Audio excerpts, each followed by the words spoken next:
Still here for the special coverage of Real Talk Philippines at the Fashion Forest Season 24.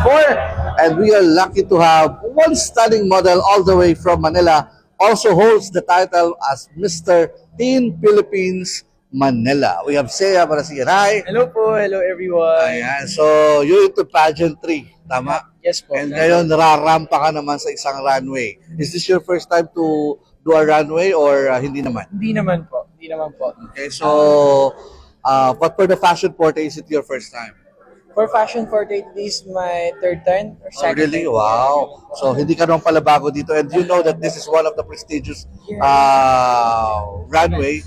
Since yung ilang mga sikat na model talaga dito nagmula. Po, actually, nandiyan po sila eh. Yung mga Yeah. Mr. King of the World po natin and other yung mga title holders po. So, ano yung pakiramdam na you belong with them? Kasi imagine, you're also a title holder now. Ano po, super proud and at the same time, super blessed na I have those title and people who trusted me in that title po, no?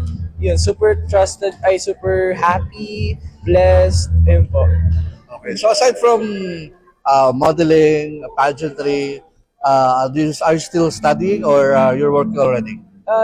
I'm still studying po and also working on already. I'm also in Singaling TV5 po as a singling dancer and okay. sing talker. And also I'm do sports like karate to help my fam. Ginagawa ko rin po siya parang business din po. Yun. So, buti may time ka pa matulog.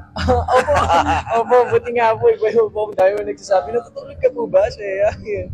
So far, super great ni God. We're still here. We have you guys. We have Sir na mag-interview sa atin. Buhay pa rin tayo and still healthy pa rin naman po. Well, there's a lot of, sabi nga natin, kabataan or youth out there wanted to be a model just like you. Pero may mga iniisip sila baka hindi pwede. What's your tips or message para sa kanila? Anyone can be a model.